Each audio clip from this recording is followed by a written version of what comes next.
Hi friends, వానాకాలం నీళ్ళు మనకి ఎంత వద్దనుకున్నా కొద్దో గొప్ప కలుషితం అవుతూ ఉంటాయి.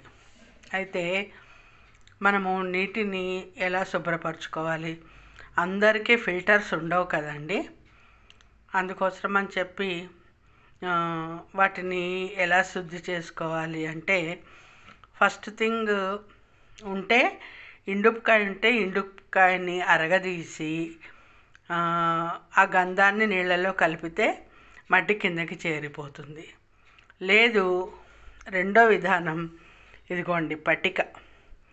తినేది కాదండి, పటిక బెల్లం కాదు, పటిక ఉప్పగా ఉంటుంది చూసారా, అది. దానిని నీళ్ళలో ఫిల్టర్ వాడకం ఎందుకు చేయట్లేదు అంటే, అందులో మినరల్స్ కూడా పోతున్నాయండి. ఫిల్టర్లో వాటర్తో పాటు మినరల్స్ కూడా పోతున్నాయి, కాళ్ళ నొప్పులు వస్తున్నాయని చెప్పి తెలిసి వాడట్లేదు మేము. అందుకోసం అని చెప్పి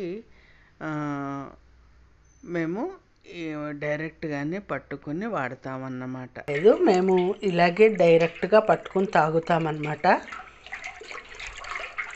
ఇలా నీళ్ళలో ఇలా పట్టికని కాసేపు తిప్పామనుకోండి, కాసేపటికి ఏమవుతుందంటే ఈ మురికంతా కూడా నీళ్ళలో అడుగున చేరుతుంది.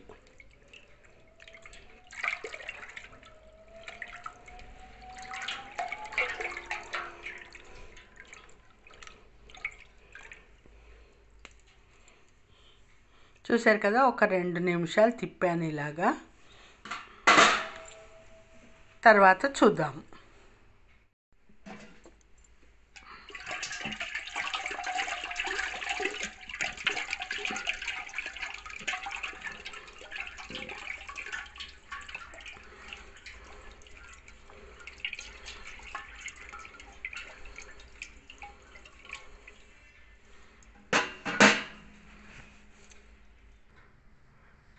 మా వారితోటి పట్టిక తెప్పించడానికి తల ప్రాణం తోక్కొచ్చింది ఫ్రెండ్స్.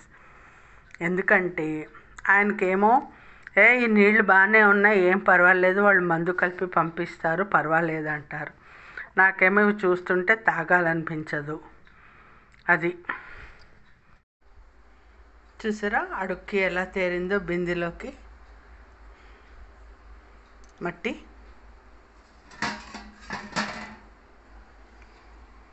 ఇందులో కూడా చూసారా, పైన తేటగా ఉంది నీరు అడుగున.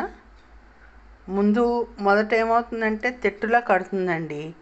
ఆ తెట్టులా కట్టిన దాన్ని మనం మళ్ళీ ఒకసారి ఇలా కలిపేసామనుకోండి, ఆ మురికంతా కూడా నీళ్ళలోకి అడుక్కి దిగిపోతుంది. ఆ పై నీళ్ళు చాలా క్లియర్గా ఉంటాయి. చూసారా ఎంత బాగున్నాయో.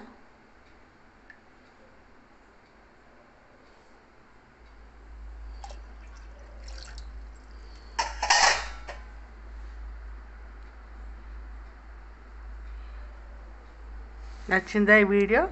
మీకు ఇలాంటి ప్రాబ్లం ఏమన్నా వస్తే మీరు తప్పకుండా ఇలా ట్రై చేయండి, ఓకేనా? Thank you. నచ్చితే లైక్ ఇవ్వండి.